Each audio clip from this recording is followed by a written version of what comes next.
Nós estamos estudando na classe Salvos pela Graça, a doutrina da salvação.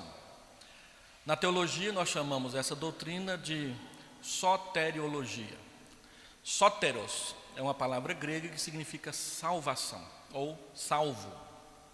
Então a soteriologia é o estudo da doutrina da salvação. Domingo passado, nos 2 últimos domingos, nós falamos sobre a regeneração.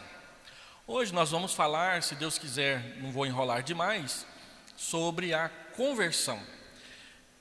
E nos próximos domingos nós vamos falar sobre arrependimento e fé. É o que está previsto no nosso calendário aqui. E nós já estamos quase 4 aulas atrasadas por causa de eu ter dividido as aulas em 2, porque o pastor fala demais, né? Não tem jeito. E algumas aberturas que nós fizemos para uma programação especial. E no dia 12, que está chegando por aí também, aniversário da igreja é dia 11 de junho. No dia 12 nós vamos ter uma escola dominical diferente. Nós estamos em conversa com a Mariana, que é a nossa líder do departamento infantil, e nós vamos ter no dia 12, na escola dominical, uma gincana bíblica com toda a igreja. E aí nós vamos ver como é que está o seu conhecimento bíblico, se ele está afiado, se ele está afinado, ou se ele está desafinado, né? Ela está fazendo estudos aí, para que a gente tenha um formato bem legal, e que toda a igreja possa participar nesse dia. Então nós vamos ter um campo de tarefas aqui na igreja o tempo todo na escola dominical do dia 12. E à noite nós receberemos o reverendo Marcos Campos Botelho, que é o pastor da igreja Jaó, para a pregação no culto festivo do aniversário da nossa igreja. Então, a pergunta que eu gostaria de levantar é a seguinte, ou 2 perguntas para nós abrirmos o estudo de hoje. Como a conversão a Cristo acontece? Existe um padrão, um formato a ser seguido ou observado durante o desenvolvimento e o acontecimento da conversão? Se nós olharmos, por exemplo, o relato da conversão de Spurgeon. Spurgeon era um rapaz, um adolescente despreocupado da vida. Um dia ele estava caminhando em direção à igreja, na manhã de domingo. A neve era tão pesada que ele se desviou com dificuldade por uma rua paralela e entrou numa outra igreja, que não era a igreja dele, uma igreja metodista, chamava Capela Metodista Primitiva. Quando ele entrou lá, havia um homem magro dirigindo o trabalho, provavelmente um sapateiro, um alfaiate, e subiu ao púlpito para pregar, e ele então abriu a Bíblia em Isaías 45, 22, que é aquele texto que diz: olhai para mim e sede salvos, vós todos os termos da terra. Ouviu o sermão, o moço não tinha lá uma eloquência na pregação, errava o inglês, né? Não o português, mas o inglês, toda hora, de forma que era sofrível a forma como ele pregava. No entanto, ao final, o pregador viu o Spurgeon lá, só tinha 12 pessoas na igreja, na manhã de neve pesada, e ele olhou para Spurgeon e falou diretamente para o Spurgeon. Ele disse assim: jovem, você parece em péssimas condições, e será sempre assim se não obedecer ao meu texto. Olhe para Jesus Cristo, você não tem outra coisa a fazer senão olhar e viver. Spurgeon olhou para Jesus em fé, e as trevas do seu coração se dissiparam. Ele encontrou a salvação. Foi assim que ele entregou a vida para Jesus. Ele já frequentava uma igreja, mas ainda não tinha aquele compromisso de fé, de entrega pessoal ao Senhor Jesus Cristo. A conversão, como nós falamos domingo passado, ela é a evidência externa da regeneração. Ela pode ser radical, acontecer de uma vez, a conversão, ou ela pode se manifestar mais vagarosamente no início da fé cristã. Todavia, se houve regeneração e houve essa conversão verdadeira, ela não vai ficar oculta por muito tempo. Na igreja do Senhor Jesus não existe aquilo que alguns chamam por aí de agente secreto de Deus. Deus não tem agentes secretos. Nós somos o seu povo e Ele deseja que isso seja conhecido publicamente, abertamente. E se a semente do Evangelho é depositada no nosso coração, ela começa a fazer diferença, porque o Espírito Santo veio morar em nós e Ele começa a trabalhar, mudando, transformando, santificando as nossas vidas para Ele. E isso começa primeiro com o Espírito Santo mudando a nossa natureza de não regenerada para regenerada, e isso propicia a chamada conversão ao Evangelho. A palavra grega para conversão é metanoia.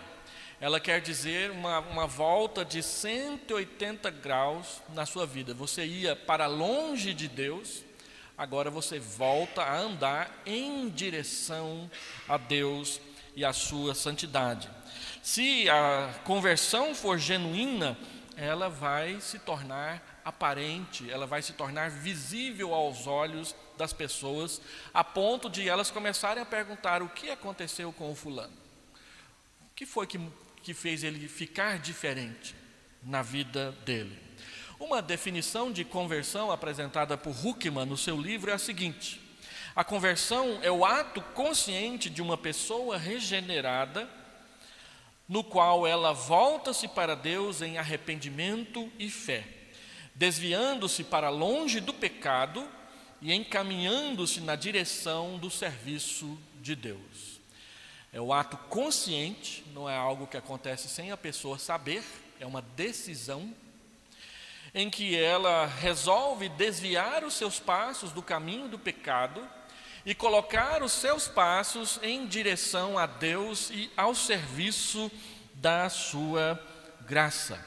A conversão inclui alguns elementos que nós precisamos conhecer e sondá-los na nossa própria experiência. Primeiro, ela inclui a iluminação da mente para ver o pecado como ele é realmente, um comportamento que desagrada a Deus. Abra sua Bíblia, 1 Coríntios 14. 1 Coríntios 14, deixa eu ver se é o 26.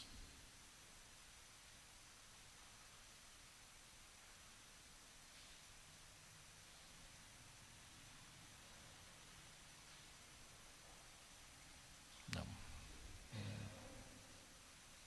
23.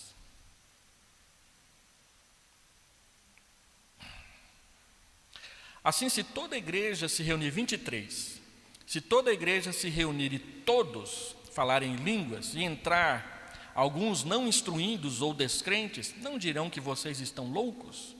Mas, se entrar algum descrente ou não instruído, quando todos estiverem profetizando, ele por todos será convencido de que é pecador e por todos será julgado. Observe agora o verso 25. Eu estou lendo na Nova Versão Internacional. E os segredos do seu coração serão expostos. Assim ele se prostrará, rosto em terra, e adorará a Deus, exclamando que Deus realmente está no meio de vocês. Deixa eu mudar a minha versão aqui, só para fazer um comentário na tradução que eu usava antes. Se você observar na revista atualizada, ele diz o seguinte, versículo 25: tornam-se-lhe manifestos os segredos do coração, e assim prostrando-se com a face em terra, adorará a Deus. Os segredos do coração dele não são expostos à congregação publicamente. A tradução da revista atualizada ficou melhor. Ela diz que os segredos do coração são manifestos para a própria pessoa, quando ele ouve a profetização ou a profecia. Profecia, que em 1 Coríntios 14, diferentemente da interpretação de um monte de gente, ela não quer dizer previsão do futuro para as pessoas da igreja. Isso que a gente vê acontecendo em muitas igrejas pentecostais e neopentecostais. A profecia aqui no texto é o testemunho do Evangelho. Porque observe que a profecia vai convencer a pessoa do pecado do seu coração. Em outro texto, Paulo diz que a profecia, ela ensina, ela exorta e ela consola. Em nenhum momento ele fala que ela prevê futuro. Nós muitas vezes confundimos profecia com revelação. E muitos intérpretes de 1 Coríntios ainda fazem uma confusão tripla. Confunde profecia com revelação com dom de línguas. Ou seja, a revelação só vem por meio de profecia através do dom de línguas. Não é isso que está sendo ensinado aqui em 1 Coríntios 14. O que Paulo está dizendo é que quando há um testemunho lúcido em língua que todo mundo conhece, as pessoas que são incrédulas e aquelas que não são instruídas na palavra, elas são desafiadas pela pregação do Evangelho e são instruídas corretamente no ensino da palavra. Ao ouvir o testemunho da igreja e a pregação da igreja, os segredos do coração são manifestos para a própria pessoa. Isso leva essa pessoa a reconhecer que Deus está presente, a se prostrar e a adorar a Deus. O que está narrado aqui no versículo 25? Uma conversão. A pessoa ela é convencida dos seus pecados. João 16, o Espírito Santo é aquele que nos convence dos nossos pecados, da justiça e do juízo.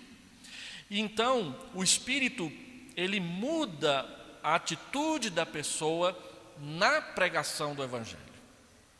E ela é convertida. Para que eu seja convertido, eu preciso enxergar o pecado no meu coração. O que muitas pessoas não enxergam e por isso não se entregam a Cristo, é que aquilo que elas estão fazendo no presente seja pecaminoso. Ah, mas eu sou uma pessoa muito boa, eu nunca matei, eu nunca roubei, eu nunca fumei. Sempre as mesmas desculpas. Mas a Bíblia não diz que pecado é só matar, roubar e fumar. A Bíblia diz que tem muito mais coisa. E nós as praticamos. Tem pessoas que são iradas o tempo todo, tem raiva até da vida. E você encostou nela, ela já fica brava, explode em gritaria, xingamento e outras coisas. Tem pessoas que morrem de inveja dos outros. Tem pessoas que têm ciúmes dos seus de forma doente, a ponto de abafar a vida dos seus familiares, de pessoas queridas.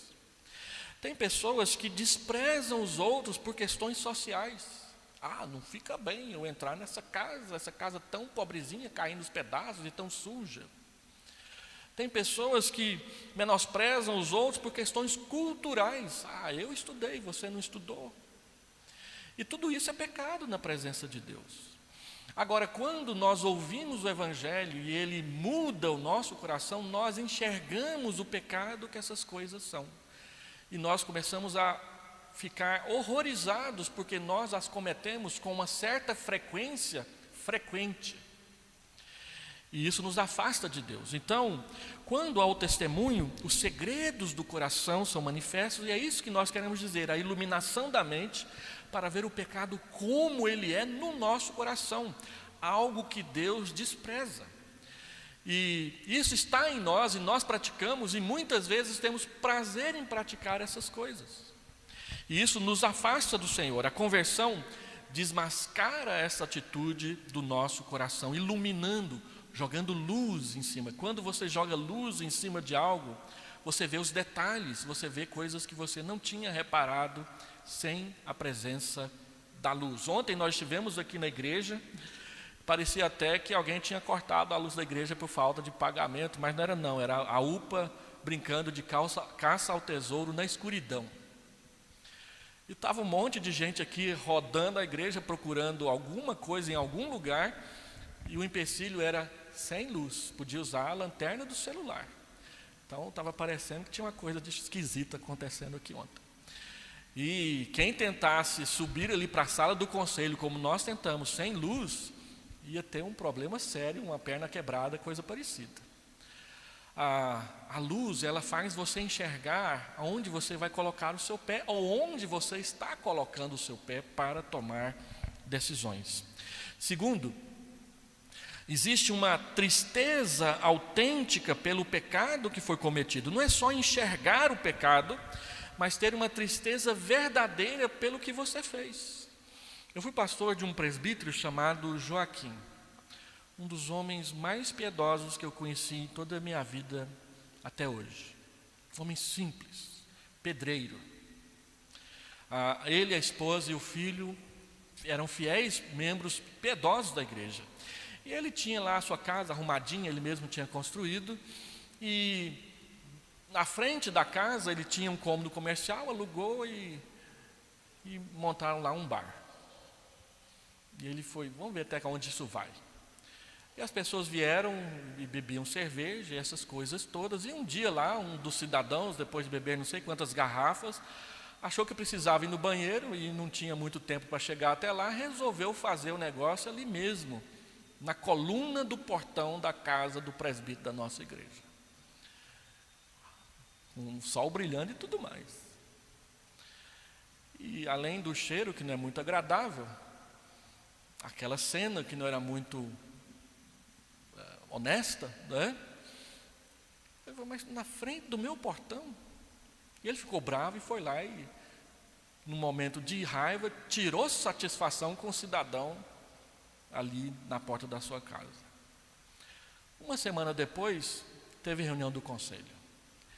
E seu Joaquim não achava lugar. Ele estava diferente dos outros dias, cabisbaixo, triste, não opinava nas decisões que a gente tinha que tomar. Todos os presbíteros notaram aquilo e nós perguntamos para ele, o que aconteceu, Joaquim? Estou muito triste. Semana passada, ele contou a história, e eu briguei com o cara, e agora eu acho que eu fechei a porta para eu falar de Jesus para ele. Eu dei um mau testemunho. E eu não consigo me entender nisso aí. Uma semana. Por tirar satisfação com uma pessoa que fez algo nojento, indevido e impúdico na porta da sua casa. É disso que a Bíblia fala, essa sensibilidade para que o pecado que a gente cometeu não permaneça aceitável na nossa vida. Tristeza por causa do pecado. George Whitefield, ele diz que certos pecados que ele cometeu na vida dele, ele ficou 54 dias em penitência diante de Deus, com o coração quebrantado e arrependido por ter feito aquilo. E George Whitefield é um dos homens mais santos que o protestantismo produziu até hoje na história da igreja. Aquela sensibilidade e tristeza que é diferente do remorso, porque o remorso ele sempre leva a resultados amargos. Nós sempre comparamos a postura de Pedro e de Judas Iscariotes com a traição de Jesus. Judas traiu Jesus vendendo Jesus por 30 moedas de prata. Mas Pedro também traiu Jesus negando que o conhecia 3 vezes. Então, a Bíblia diz que quando Pedro se arrependeu, ele chorou amargamente. E isso não levou para um caminho ruim, isso levou de volta a Jesus. Agora Judas, ele ficou tão chateado por ter traído Jesus, que ele foi lá e se enforcou. E morreu. Suicidou-se. Então o remorso ele te leva a tomar uma postura indevida e que Deus não aprova. Mas o arrependimento ele te leva de volta para Deus para buscar e receber o perdão, que foi o que aconteceu com Pedro. Assim, é disso que a Bíblia está falando. Terceiro, a confissão humilde do pecado a Deus e ao próximo a quem você ofendeu. Quarto, o ódio pelo pecado, incluindo a decisão de fugir dele. A Bíblia diz que Deus odeia o pecado e nós amamos a Deus. Então nós precisamos aprender a amar o que Deus ama e a odiar o que Deus odeia. Ontem à noite, a Diné e eu assistimos uma palestra que está acontecendo lá em Recife, na primeira igreja, que é o encontro do PNO, Perguntar Não Ofende. O reverendo Valdeci falou por 20 minutos sobre a ira, mostrando que a ira é um atributo de Deus, Deus fica irado contra o pecado, e que nós também podemos ficar irados em certas circunstâncias. Nem sempre quando você fica irado, você peca. que a Bíblia diz é que o sol não pode se pôr sobre a sua ira, ou seja, a sua ira não pode ficar para o dia seguinte, você precisa resolvê-la no dia. Agora, tem certas coisas que Deus te dá o direito de ficar irado, e tem certas coisas que Deus diz que não, a ira pode ser pecaminosa ou não. Quando o faraó não quis libertar o povo de Israel, a Bíblia diz que Moisés saiu da presença dele ardendo em ira, ou seja, ele estava bem irado mesmo, mas ele não pecou. No entanto, quando o povo reclamou de Moisés que não tinha água, e Deus diz, olha, fala para a rocha que vai sair água. Moisés ficou irado, mais uma vez o povo murmurando, foi lá e bateu na rocha com ira. E Deus desaprovou a atitude de Moisés. Irai-vos, mas não pequeis, tá? Efésios diz isso. Então você pode ficar irado, mas você não pode dar uma vazão à sua ira que te leve a pecar. Você fica irado com o seu filho e resolve bater na boca dele com chinelo do lado daquela bolinha, né? Uma irmã chegou na igreja com a sua filha pequena e a filha estava com a boca roxa e bem no meio do lábio a bolinha da sandália havaiana. Ela ficou com raiva da filha e bateu com a sandália havaiana na boca da menina para ela parar de chorar. E foi para a igreja. Só que ela não contava que a boca ia ficar inchada. E o vermelho da sandália havaiana ia aparecer no rosto da menina. E o pastor perguntou, o que aconteceu? Ou aqueles irmãos que batem nos filhos com o cinto do lado da fivela, ou com o cabo da vassoura, que não é o que a Bíblia ensina. A Bíblia fala de uma vara, a Bíblia não fala de um porrete, né? E isso é pecar por causa da ira. Mas há limites, e a palavra de Deus que mostra esses limites para nós, e nós precisamos conhecê-los.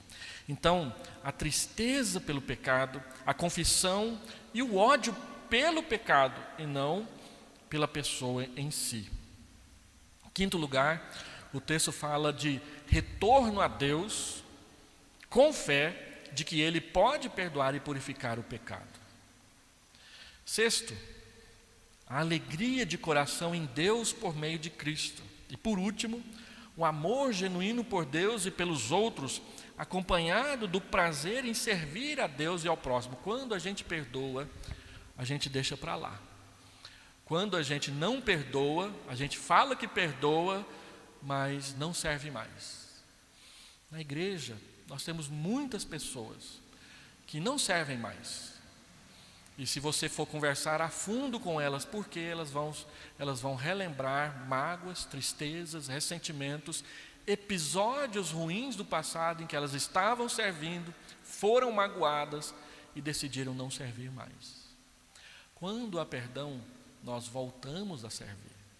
Quando não há perdão, nós não voltamos a servir. A diferença é simples e é clara. Nós deixamos de ser úteis quando nós não perdoamos. Mas quando nós perdoamos, Deus renova o nosso vigor por causa do amor a Ele. Ele tem paciência conosco, Ele suporta os nossos pecados, nós somos imitadores dEle, então nós precisamos aprender também a lidar com os pecados dos outros da mesma forma como Deus lida com os nossos pecados.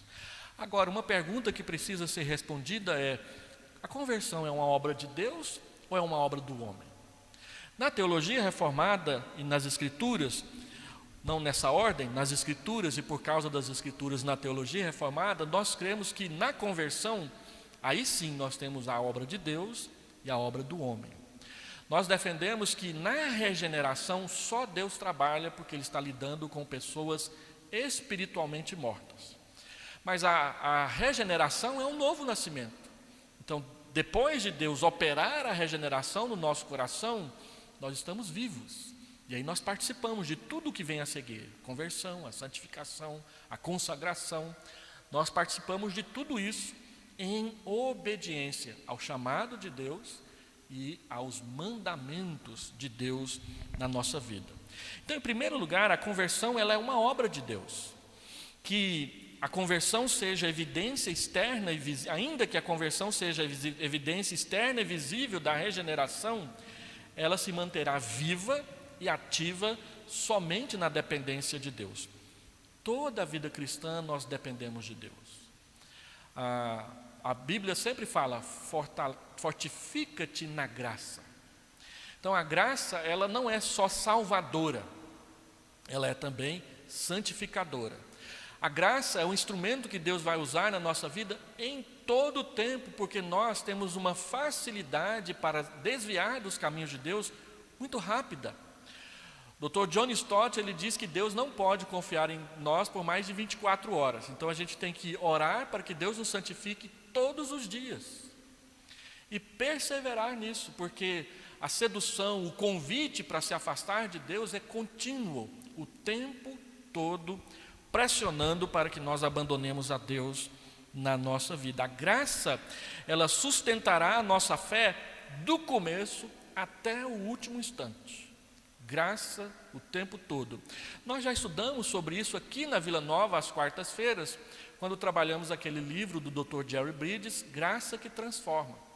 Os vídeos estão todos lá no YouTube, você pode procurar na playlist da nossa igreja. Se eu não tiver feito, eu faço essa semana, a playlist Graça que Transforma. São 18 estudos sobre a graça na santificação da vida do cristão. Tem estudos primorosos lá para você certificar. Efésios 3,16 mostra o quanto a graça ela é atuante e permanente nas nossas vidas. Deixa eu abrir aqui para mostrar para os irmãos, Efésios 3,16. Paulo está orando pela santificação da igreja e ele diz: para que, segundo a riqueza da sua glória, vos conceda que sejais fortalecidos com poder, mediante o seu Espírito no homem interior.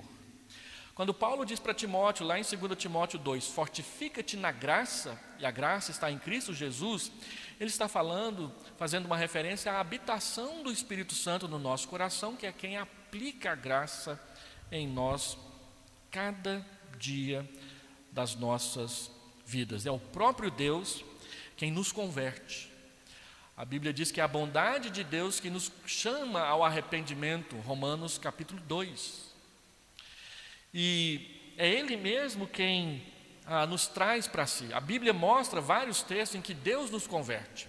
E depois também mostra vários textos em que nós nos convertemos a Deus em obediência ao seu chamado. Um texto muito conhecido é Lamentações 5:21 e Jeremias 31:18.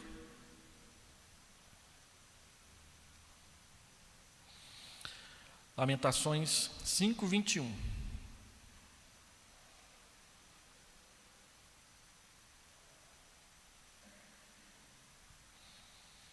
Converte-nos a Ti, Senhor, e seremos convertidos. Renova os nossos dias como dantes. Por que nos rejeitarias totalmente? Por que te enfurecerias sobremaneira contra nós? Converte-nos e seremos convertidos. Ele repete esse mesmo conceito em Jeremias 31. A Bíblia diz que Deus nos converte. Ele vem e nos chama, nos puxa, nos atrai, nos pega e nos traz para perto dele. Se ele não fizer isso, nós vamos nos afastando facilmente pelo caminho. Então, há vários textos que mostram que Deus nos converte. No entanto, a maioria dos textos mostram o homem respondendo à conversão. Por que Deus nos converte? Porque sem mim nada podeis fazer, disse o Senhor Jesus em João 15, versículo 5. Ele que nos atua. Então, nós aprendemos e citamos constantemente Filipenses 1:6. Quem sabe Filipenses 1:6 de cor?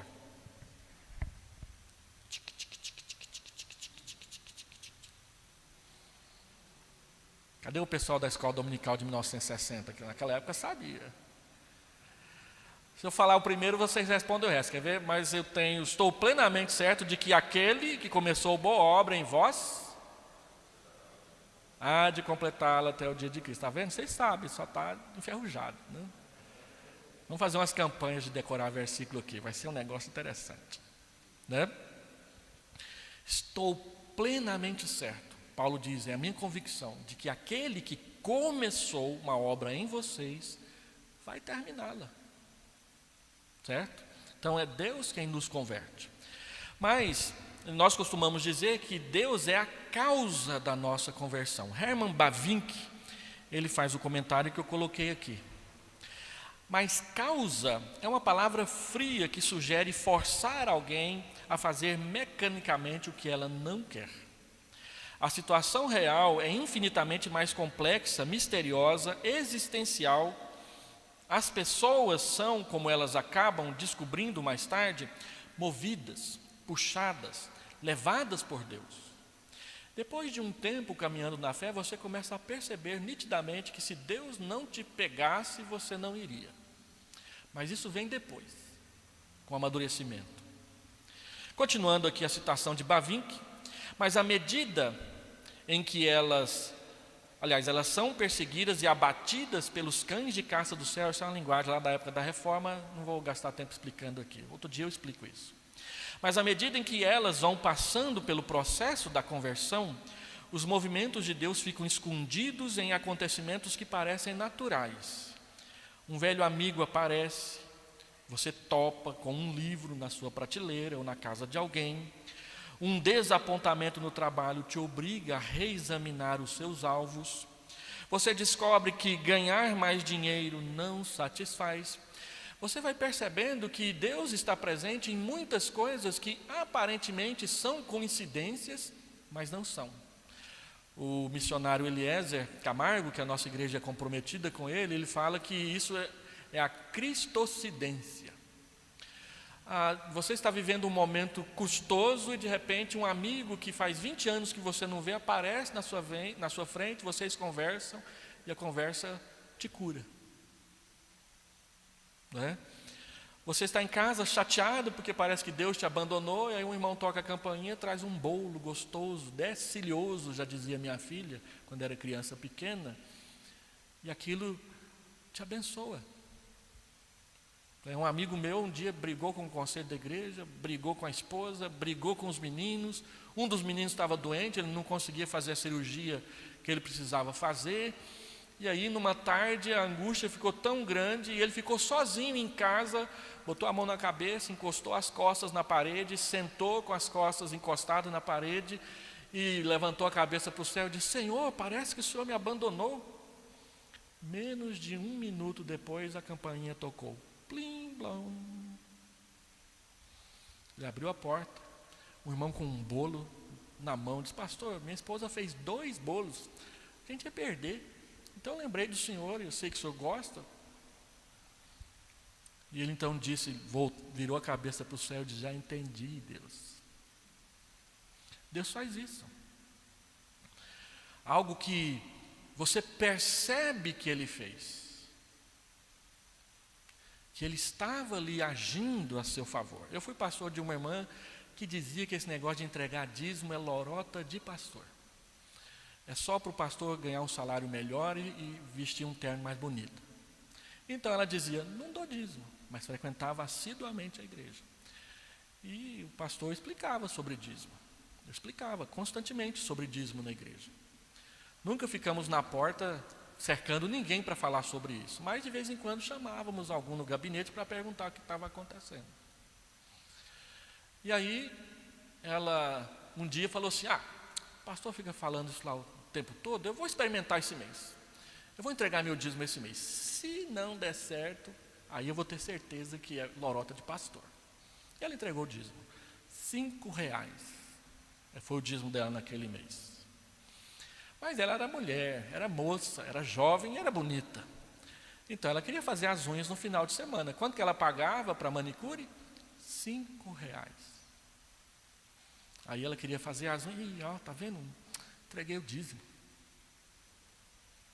Vou lá na programação da mocidade sem fazer as unhas mesmo. Fui lá passar a calça de jeans dela. Aí ela está passando e sentiu que tinha um murundu dentro do bolso. Que murundu é esse aqui? Que morrinho é esse aqui? Enfiou a mão no bolso. Vocês querem dizer quanto que ela tirou do bolso? R$5. Certamente ela esqueceu esse dinheiro lá alguma vez. Até a mãe dela lavou na máquina de lavar roupa com o dinheiro lá dentro. Mas por que ela achou naquele momento? E outra coisa, sabe qual foi a primeira coisa que ela lembrou na hora que ela viu esse dinheiro dentro do bolso? Dízimo. Por que ela lembrou de dízimo? Por que ela não lembrou de outra coisa? Por que ela simplesmente não se alegrou por ter recebido dinheiro? Porque Deus trabalha aqui, ó. Lembra de Gideão? Malhando o trigo no lagar, porque se fosse malhar lá na Mó, os midianitas vinham e tomavam. Os midianitas roubavam as colheitas de Israel e eles passavam fome. Aí Deus diz: vai com 300 lá e derruba todo mundo. E ele foi. Mas ele estava com dúvida se 300 dava para matar 10 mil. E aí Deus: faz o seguinte, vai até lá perto do acampamento, de madrugada, de noite, no escuro. Ele foi, chegou pertinho do acampamento dos midianitas e tinha 2 soldados conversando. Um soldado falou: sabe o que eu sonhei essa noite? Eu sonhei que tinha um pão voando em cima do nosso acampamento. Um pão. E esse pão ficava batendo nas nossas tendas e derrubando todas. Aí o outro soldado diz assim: nós vamos perder a batalha amanhã. E perderam. Por que ele sonhou com um pão? Porque era o que eles roubavam de Israel. E Deus colocou na mente deles o fruto do roubo e da injustiça que eles estavam cometendo. Então, quando Deus nos converte, algumas coisas que parecem ser coincidências, não são. Nós chamamos de providência. Deus providencia. Às vezes é um dinheiro que aparece sem você esperar. Às vezes é um medo de uma doença que você achava que tinha e chegou lá no médico: não é nada não. E você volta para casa até curado, porque não é nada não. Às vezes é uma tristeza que uma conversa com alguém que surgiu do nada traz. No meu caso, eu já falei aqui, eu me desviei por 15 minutos, e aí Deus mandou o correio entregar um folheto que dizia: volte. Por 15 minutos eu fui afastado da fé. Mas o folheto chegou logo depois que eu tomei a decisão de não frequentar mais a igreja, e me trouxe de volta. Isso acontece frequentemente. Se você é um cristão, uma cristã atenta, você vai começar a perceber, porque esse princípio da conversão, a causa da conversão, está agindo na sua vida. Não é só uma teologia para a gente estudar, é algo que mexe com o nosso dia a dia, e nós somos abençoados por esse tipo de coisa. Em todas essas passagens, deixa isso aqui para outra coisa. Bom, isso é Deus, mas o homem também trabalha na conversão. Nas Escrituras, a conversão é tratada também como uma obra do homem. A palavra voltar atrás, que no hebraico é a palavra shuv, ela aparece 74 vezes no Antigo Testamento, mas só em 5 delas é Deus nos convertendo. As outras 69 é o homem respondendo ao chamado de Deus. No Novo Testamento, as palavras traduzidas por conversão são aplicadas à ação humana em 26 vezes. Dessas 26, 3 somente falam que Deus nos converteu. Todas as outras 23 é o homem respondendo ao chamado de Deus. Então, o que nós ensinamos é que na conversão você participa. Algumas pessoas falam assim: mas os calvinistas não creem assim. Nós cremos assim. Nós cremos que você vem a Deus livremente. Você quer. Agora é Deus quem te convence, lá no seu íntimo, a tomar essa decisão. É esse que é o ponto de diferença entre o arminianismo e o calvinismo nessa questão dessa doutrina. Nós fazemos uma diferença entre livre agência e livre arbítrio. O livre-arbítrio é o conceito de que o homem tem a vontade livre. Adão tinha vontade livre porque ele não tinha pecado. Mas depois que ele pecou, ele não tinha mais vontade livre, porque a vontade serve à nossa natureza, e a nossa natureza se tornou pecaminosa. Então a nossa natureza, ela é inclinada para o mal, o que quer dizer que todas as nossas decisões serão influenciadas por essa inclinação para o mal. Quem comete pecado é escravo do pecado, diz o Senhor Jesus em João capítulo 8. De modo que a natureza governa a vontade, e a natureza é caída no pecado. Então nós não temos livre-arbítrio, mas nós temos livre agência, nós fazemos o que nós queremos, de acordo com a nossa natureza. Então, quando você pega novelas da Rede Globo, como aquela última, que foi muito criticada, e eles repetiram de novo e também não emplacou de novo, A Força do Querer. E lá na novela, a força do querer é só coisa pecaminosa. É uma mulher que quer ser homem, duas idosas que querem ser lésbicas, uma mulher que quer tomar o marido da outra, e aí vai. A força do querer está relacionada com as vontades pecaminosas das pessoas. E elas lutam bravamente por causa dos seus, entre aspas, sonhos, que quando o juízo de Deus chegar sobre elas, vão se revelar verdadeiros pesadelos, porque as levaram a se afastar de Deus. A força do querer é muito grande, mas é pecaminosa, porque a natureza humana é pecaminosa. Agora, Deus plantando a semente do Evangelho no nosso coração, nós somos capacitados a responder positivamente à lei de Deus e à sua palavra. Então, em todas essas passagens e em muitas outras, Deus nos chama à conversão e nos voltamos para Ele ao arrependimento e à fé, a reconciliação com Ele. Na doutrina da conversão, vemos um exemplo do paradoxo de que nós tratamos antes. Lembra aquele paradoxo, responsabilidade humana e soberania de Deus? Ele está presente também na conversão. É preciso que Deus nos converta e ainda assim é preciso que os homens se convertam. Deus trabalha e nós trabalhamos. Nós respondemos sim ao seu chamado e obedecemos ao seu chamado. O pregador, assim, tem que exortar os seus ouvintes honesta e ardentemente a converterem-se, confiando que Deus os habilitará para tal decisão. Quando a conversão ocorre, e ele, o pregador, e os seus ouvintes têm de dar a Deus toda a glória. Não foi o pregador que converteu a pessoa, foi Deus lá no seu coração e a pessoa respondendo sim ao chamado do próprio Deus. Por isso nós temos que estar atentos a chamar as pessoas ao arrependimento.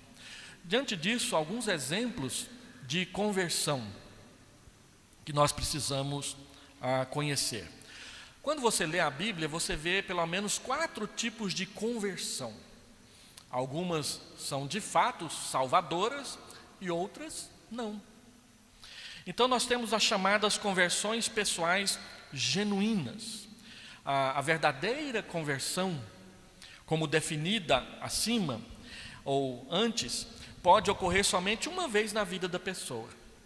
A Bíblia dá muitos exemplos. Naamã, lá em 2 Reis 5, ele entregou a vida dele para Deus e ele disse: olha, eu vou voltar lá para a Síria, mas longe de mim adorar outro Deus que não seja o Senhor. Ainda que eu tenha que participar de cerimônias pagãs, o meu coração não estará mais ligado àquelas divindades. Ele fala isso no verso 15 do capítulo 5. Manassés, 2 Crônicas 33, a Bíblia diz que Manassés encheu a rua de Jerusalém de sangue. E que por causa dos pecados de Manassés, Deus resolveu de vez que Israel e Judá seria levada cativa. Manassés reinou 55 anos de um reinado pagão. Levou o povo a se esquecer de Deus. Mas no final da vida ele foi preso, levado para a Babilônia. A Bíblia diz que o rei da Babilônia fez questão de colocar ganchos no nariz dele e puxava ele pelo nariz para a Babilônia. Mas lá na Babilônia, ele se arrependeu, converteu-se, entregou sua vida para Deus, voltou para Jerusalém e foi restaurado como rei. E algumas pessoas dizem que Ezequiel foi o rei bom que foi, porque Manassés, o seu avô, o discipulou. O cara que estragou Jerusalém foi depois usado por Deus para preparar o rei Ezequias, não é Ezequiel, Ezequias. Foi Manassés que mandou matar o profeta Isaías. E a tradição judaica diz que Isaías foi colocado dentro de um tronco e cortado ao meio, a mando de Manassés. Ele não foi cortado assim, ele foi cortado assim, longitudinalmente, por uma serra. e não era nem elétrica. A maldade dele. Mas ele se converteu. Ele foi convertido por Deus. Zaqueu, todo mundo conhece a história de Zaqueu, não a da música do Danese, a da Bíblia. E Zaqueu foi lá curioso, porque ele ficou ouvindo falar de Jesus, então eu vou subir no sicômoro para ver o que está acontecendo. Jesus passou, viu Zaqueu lá e disse: Zaqueu, hoje é na sua casa que eu vou jantar. E ele entregou a vida para Cristo. Já estava prontinho para converter naquela hora. Outro exemplo, os 3.000 no dia de Pentecostes. A Bíblia diz que o coração deles foi compungido. E eles perguntaram: o que a gente vai fazer? Aí Pedro diz: entrega a vida para Deus, arrependa dos pecados e sejam batizados. E foram. Não é? Saulo, em Atos 9, todo mundo conhece a história. Ele perseguia a igreja, andando na estrada de Damasco. Deus brilhou com a luz ao redor dele. Ele caiu, ficou cego, mas encontrou o evangelho e se tornou o grande pregador da igreja de todos os tempos. Cornélio, em Atos 10, Deus se revelou a ele e disse: chama Pedro aqui. E Pedro foi, e Pedro começou a pregar, e Pedro mal tinha começado o sermão, e o Espírito Santo caiu em cima deles. Ou seja, Deus não depende de nós, mas Ele nos usa. Deus mandou chamar Pedro, e Pedro nem começou, e Deus já estava fazendo. Porque Deus queria mostrar que o poder, a glória é dEle. E Ele faz isso no nosso meio ainda hoje. Lídia estava numa reunião de oração. Ela ouviu Paulo pregar, e a Bíblia diz que Deus abriu o coração dela para entender a pregação de Paulo, e ela abriu a sua casa para o evangelho. Toda a família dela foi batizada de uma só vez. O carcereiro de Filipos, um soldado da classe média, assalariado, quando ele viu que todo mundo tinha fugido da prisão, ele pegou a espada e ia se matar, e Paulo gritou lá de dentro da escuridão: nós estamos todo mundo aqui, ninguém fugiu não se mate. E aí ele entra precipitadamente lá na prisão, e Paulo prega o evangelho, e ele, a casa toda dele, entrega a vida para Jesus. E o que é diferente, ele é quem vai tratar das feridas de Paulo que os soldados haviam feito nas chibatadas que ele tinha levado. Ele cuida de Paulo naquela noite.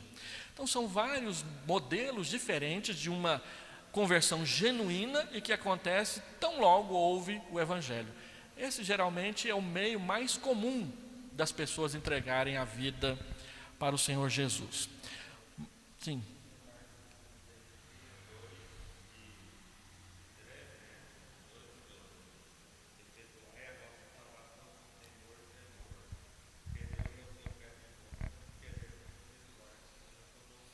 A melhor tradução aí é desenvolver. Você já recebeu, agora desenvolva. Não é você se salvar, que a tradução deu a entender aí, né? A ideia, o conceito daí é de você levar adiante, desenvolver. Efetuar tem esse sentido. Lembra daquelas provinhas do terceira série? Arme e efetue, né? 7 mais 3 igual a... Então você arma e você termina. Mas os números estão lá para você trabalhar. É esse sentido, né? Não de que você vai se salvar, você vai desenvolver a salvação que você recebeu. Tá? Conversões nacionais. A Bíblia fala de nações inteiras entregando para Cristo. Então nós vemos, por exemplo, a convocação de Josué, Josué 24, eu e minha casa serviremos ao Senhor, e vocês, a quem vão servir? Ele faz isso para a nação. O reinado de Ezequias, 2 Crônicas 29, ele convoca o povo a seguir e obedecer a Deus. Convertei-vos a Deus. O reinado de Josias, 2 Reis 23, ele convoca o povo a obedecer a Deus. Agora, quem conhece a história bíblica sabe que essas conversões nacionais, elas são curtas. Tem também a conversão de Nínive, na época de Jonas. Elas são de curta duração. E quando a Bíblia fala de a nação entregue a Deus, ela claro que ela deixa de fora alguns. Na época de Davi, ele levava o povo a obedecer a Deus, mas tinha gente que não obedecia. O próprio Saul, no início do reinado dele, ele levou a nação a servir a Deus. Ele desterrou pessoas, mas elas continuavam ali, desobedecendo a Deus no meio do povo. O que a gente percebe na história é que esses momentos de reavivamento nacional, eles têm um impacto profundo, mas eles são historicamente de curta duração. A geração seguinte já abandona Deus. E esse é um problema que todos nós enfrentamos, os nossos filhos perseverarem na fé. Muitos de nós não perseveraram, os filhos não perseveraram. Tem a ver muitas vezes com negligência nossa, mas tem a ver também com a desobediência dos próprios filhos. Às vezes os pais ficam tristes dizendo: onde foi que eu errei? E não foi o pai nem a mãe que errou, foi o filho que escolheu errado. Ele tomou a decisão de não conhecer a Deus, lembrando que, ainda que a gente pratique o batismo infantil, não é o batismo que salva. O que vai salvar é a ação do Espírito no coração e a decisão que a pessoa vai ter que ela tomar no caminho da sua vida. E isso é entre ela e Deus. Os pais, o que eles podem fazer é tornar isso possível, tornar o ambiente da casa propício à conversão. É mais fácil que haja conversão onde há piedade do que onde não há piedade. Mas mesmo assim, quantos lares impiedosos a gente vê Deus tirando pessoas de lá por meio da salvação? E onde há piedade, o mais comum é que os filhos continuem. De modo que o afastamento e a rebeldia não é o maior parte da porcentagem. Então, quanto mais piedosos os pais forem, mais é o risco de que os seus filhos sejam piedosos também. Se é que a gente pode colocar nesses termos. Quanto menos piedosos os pais forem, mais é o risco de que seus filhos de fato não adotem a piedade como meio de vida das suas vidas. A Bíblia fala de forma estranha, mas que é verdade, está lá, de conversões temporárias, pessoas que se convertem, mas não são regeneradas. Elas têm uma conversão temporária a Deus. E por um tempo elas até servem a Deus, mas depois se afastam. E nós temos vários exemplos na Bíblia. No Antigo Testamento, o exemplo mais forte disso é Saul, o rei. No início do reinado de Saul, parece que tudo ia dar certo. Mas de repente ele começa a fazer tudo errado. E vai se afastando de Deus, e vai se afastando de Deus, e vai se afastando de Deus, vai ficando arrogante, vai ficando orgulhoso, vai ficando idólatra de si mesmo. E aí ele faz tudo errado e Deus o rejeita. A sua conversão não foi da regeneração. E a gente vê no Novo Testamento, Judas esteve entre os discípulos o tempo todo. A Bíblia diz que Judas foi na missão dos 70, pregou o Evangelho, teve conversões, mas ele não ficou. Ele se afastou porque era servo de Satanás no meio dos apóstolos. Existem conversões temporárias. A Bíblia diz que a semente cai num lugar onde tem pedras e ela brota, mas ela não vinga. Ela cai no meio de espinhos e ela cresce, mas ela é sufocada. Lá em casa eu tenho uma floreira e é a única pedaço de terra que eu tenho lá no apartamento. E eu planto coisas na minha floreira e elas começam a crescer, mas tem o tal do quebra-pedra, que é a praga do meu jardim. De repente enche de quebra-pedra e ele começa a sufocar as plantinhas. E elas vão ficando mirradas e sufocam. De modo que eu tenho que ir lá e tirar o quebra-pedra para a plantinha crescer. Eu estou lá agora cultivando um pezinho de pimentão. Coloquei a semente lá e ele brotou e o quebra-pedra já está lá querendo fazer meu pimentãozinho morrer. A hora que ele ficar maior, aí os quebra-pedras ficam para baixo. Mas tem que ficar capinando ali com a mão, com cuidado, para o meu pimentãozinho crescer. Se eu colher, eu trago um aqui para mostrar para os irmãos, né? Tem que cuidar. Por causa disso, existem conversões temporárias. A Bíblia fala de que existe fé temporária. As pessoas ouvem a palavra e creem, mas elas não são regeneradas. A conversão, nesse sentido, nem sempre ela está ligada à regeneração. Tem pessoas que vêm na igreja porque o ambiente é agradável. Mas quando você as desafia a dar testemunho, elas saem para a direita, elas saem para a esquerda, elas não comparecem. Quando você pede para que ela abra a sua casa para o culto, ela diz, não, às vezes porque não quer ter dificuldade com os vizinhos, ou porque os vizinhos acham que ela é uma coisa e ela é outra, né? Eu me lembro de uma jovem que frequentava a nossa igreja, na hora do louvor levantava as mãos, cantava, balançava, dançava o corpo e tudo. Aí um dia ela estava numa rodinha de amigas e não viu que o pastor estava passando por perto. E aí perguntaram para ela assim: mas você não é lá da igreja presbiteriana? Não, eu só sou visitante. Era membro comungante faz tempo. Mas para as amigas, não, eu sou só visitante. Essa história parece com o quê? Parece com Pedro, naquela conversa lá com o pessoal não crente. Então, às vezes acontece. E a gente carrega esses micos aí na nossa vida espiritual. Algumas pessoas frequentam a igreja porque a família frequenta, mas ainda não entregou a vida para Jesus. Por isso, constantemente, a Bíblia diz que os pastores, os mestres, os professores precisam chamar as pessoas a Cristo. Lá em cima, no departamento infantil, a instrução que a Mariana dá para os professores é que toda escola dominical faça o convite a Cristo para as crianças. Então, quando nós expomos a palavra aqui, nós sempre procuramos mostrar que as pessoas precisam vir a Cristo. Nem sempre a gente faz aquele apelo: agora, vem aqui na frente. Não precisa disso, mas chamar ao Evangelho sempre, sempre. Aqueles que não creem e aqueles que creem, mas muitas vezes vão esfriando no seu amor. Então precisamos chamá-los a voltar ao primeiro amor, à consagração, à dedicação, à plenitude do seu compromisso com Cristo. E a Bíblia fala então de pessoas que eram assim, Himeneu e Fileto, por exemplo, Himeneu e Alexandre, Fileto, Demas. 2 Timóteo 4,10, Paulo diz: eu estou triste porque Demas, amando o presente século, foi para outro lugar. Então a gente não sabe o que quer dizer amar o presente século. Será que ele abandonou o Evangelho? Ou ele fez do Evangelho uma carreira para ele se sustentar? Pode ter sido as duas coisas, e as duas coisas não agradam a Deus.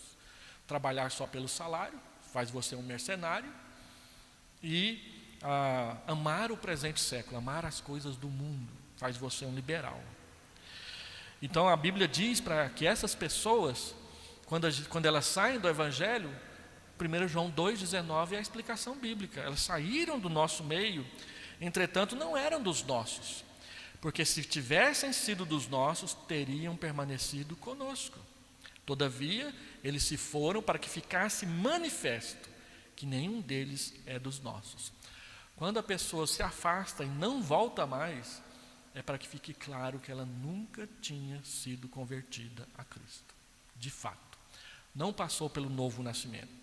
Veio à igreja, mas não se converteu verdadeiramente. E por isso a Bíblia fala também de segundas conversões. Lembra de Apocalipse 2? Volta ao seu primeiro amor. Voltar é a palavra bíblica para converter-se. Então o que a Bíblia ensina é que, embora nós sejamos convertidos e tenhamos experimentado um novo nascimento, nós precisamos continuar nos convertendo a Cristo continuamente. Às vezes um pecado que a gente custa abandonar, precisamos nos converter dele. Precisamos nos converter de palavras feias, e aprender a falar palavras boas, nos converter da preguiça. Tem crente aí que é muito preguiçoso e precisa deixar de ser, não é?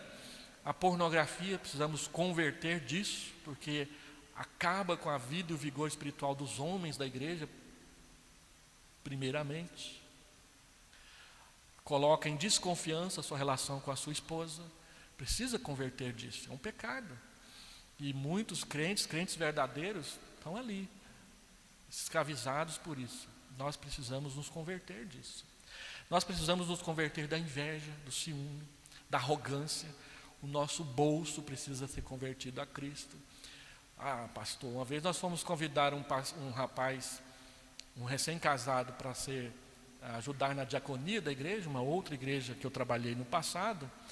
E aí o presbítero, nós dividimos, cada presbítero e pastor ia falar com um grupo de pessoas. Você fala com esse, eu falo com aquele.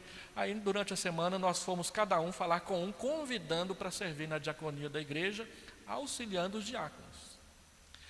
E aí um presbítero disse que chegou num determinado jovem e falou: olha, nós gostaríamos que você servisse na diaconia da igreja. A resposta dele foi assim: eu tenho que pagar para trabalhar agora? Porque na igreja a gente serve e às vezes a gente paga as coisas. Então ele não quis, não, eu vou pagar para servir, porque eu vou ter que chegar mais cedo, sair mais tarde, vou ter reuniões, não é? Então precisa converter dessa atitude de só querer ser servido e nunca querer servir ao irmão, ao próximo. A Bíblia fala então de segundas conversões. Gente que servia bem no passado e hoje não quer servir mais, não é? É preciso haver conversão, deixar a mágoa, o ressentimento, a tristeza, a competição lá atrás e renovar a sua consagração a Deus, reavivar o seu compromisso com o Senhor na sua salvação. Então, segundas conversões, elas mostram que pessoas verdadeiramente convertidas podem cair em pecados sexuais, idolatria, nominalismo cristão, mornidão espiritual, e elas precisam abandonar esses pecados de uma nova conversão, a renovação da sua vida a Deus. Não é um novo nascimento, é uma nova entrega de determinadas áreas da sua vida para que haja mais consagração. Segundas conversões dessas naturezas não são sempre necessárias na vida dos crentes, mas fazem-se necessárias algumas vezes. Quando são necessárias, não são no sentido de abandonar o pecado na sua totalidade, como na conversão verdadeira, mas abandonar algum pecado específico que precisa de um tratamento de choque na nossa vida.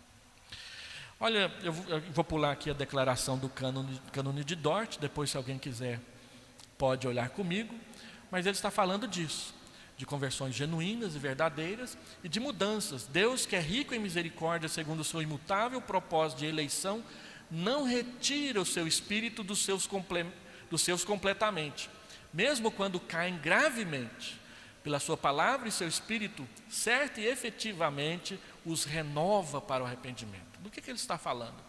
Lembra de Davi, quando ele cometeu o pecado com Batseba, e ele compôs o Salmo 51, ele diz: restitui-me a alegria da tua salvação. Davi não perdeu a salvação por ter cometido adultério, mas ele perdeu a alegria da salvação. E a alegria só volta quando há confissão do pecado e mudança de comportamento. O filho pródigo também perde a alegria. No caso do filho pródigo, ele não era salvo, mas é uma parábola, né? E ele precisou converter mesmo, porque lá fala de salvação, né? Vamos caminhar aqui para alguns exemplos. Existe um padrão então nas conversões. A gente vê que a conversão, embora tenha aquelas características, aquelas 7 características, elas se manifestam de forma diferente, porque nós somos diferentes uns dos outros. Então a conversão de Lutero foi uma transição de profundo sentimento de culpa para alegre consciência da graça perdoadora de Deus em Cristo. Zwinglio experimentou a conversão particularmente como ser liberto da prisão da lei para a felicidade de se conhecer como filho de Deus. Calvino, por outro lado, ele diz que foi a libertação do erro para a verdade, da dúvida para a certeza.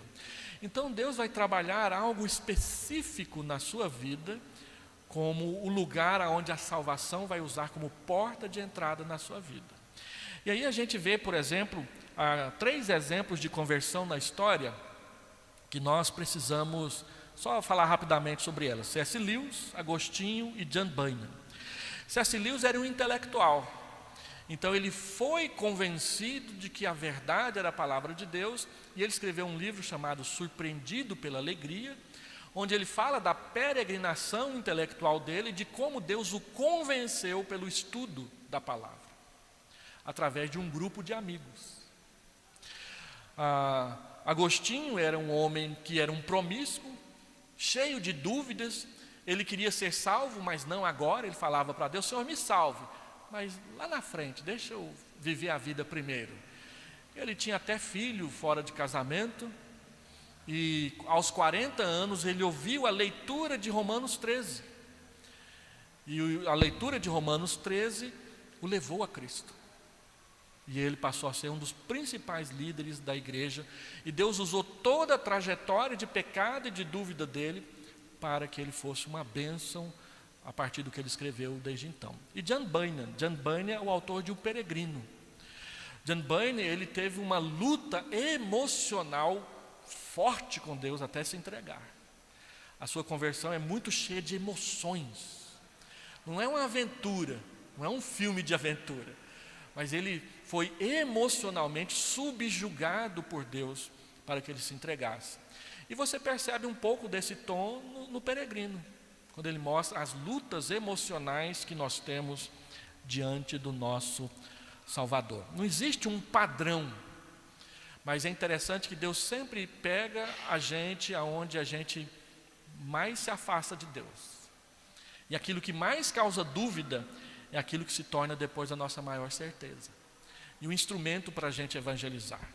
Então, às vezes, o seu filho desviou-se da fé e você tem orado e tem buscado formas de trazê-lo de volta. Quando ele voltar, ele vai trazer toda essa bagagem do tempo do afastamento para Deus usar na conversão de outros. Deus sempre faz isso. De modo que Deus não desperdiça nem o nosso tempo de pecado. Deus não incentiva a gente a andar pelo pecado. Eu não preciso entrar na chuva para saber se ela molha ou não. Eu posso muito bem saber que ela molha estando aqui dentro do templo protegido. Mas se eu for lá na chuva e voltar molhado, essa experiência Deus vai usar para outras pessoas que são endurecidas pelo Evangelho, e esse tipo de experiência vira a porta de entrada para a salvação. Eu tenho visto muito na internet uma moça chamada Juliana Ferron. Ela foi gay por 12 anos. E ela escreveu um livro que agora está se tornando um best-seller no meio evangélico, Cansei de Ser Gay. E ela mostra a experiência de conversão que ela teve. Ela diz que fez um acordo com Deus. Depois de 12 anos, e ter percebido que a vida dela não saiu do lugar, ela fez um acordo com Deus. Deus, eu vou lá na igreja. Passava um monte de crente na porta da casa dela e ela os abominava. Como que esse povo pode ser alegre sendo tão burro? Era mais ou menos esse o tipo de comentário que ela fazia. Então eu vou lá na igreja deles. Chegou lá, o pastor era aqueles que nós vai, nós foi, você fica, vocês vão, né? Aquele português horrível, uma teologia péssima. Mas ele falou de Jesus. E ela disse que quando entrou na igreja e viu o pregador falando, o senhor está brincando comigo, né, Deus? Eu fiz um acordo sério com o Senhor. Eu vou ouvir esse sermão aí. Mas ela perseverou. E através daquele pastor que falava tudo errado, até a teologia, Deus converteu o coração dela. E ela tem falado muito na internet para pessoas gays que estão percebendo a furada na qual eles entraram. E só de falar isso aqui, algum gay assistir isso na internet pode trazer algum problema para mim. Mas o fato é que o caminho do afastamento, Deus não desperdiça.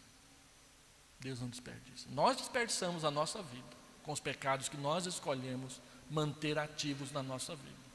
Mas nem isso Deus despreza. Ele usa. Vamos orar?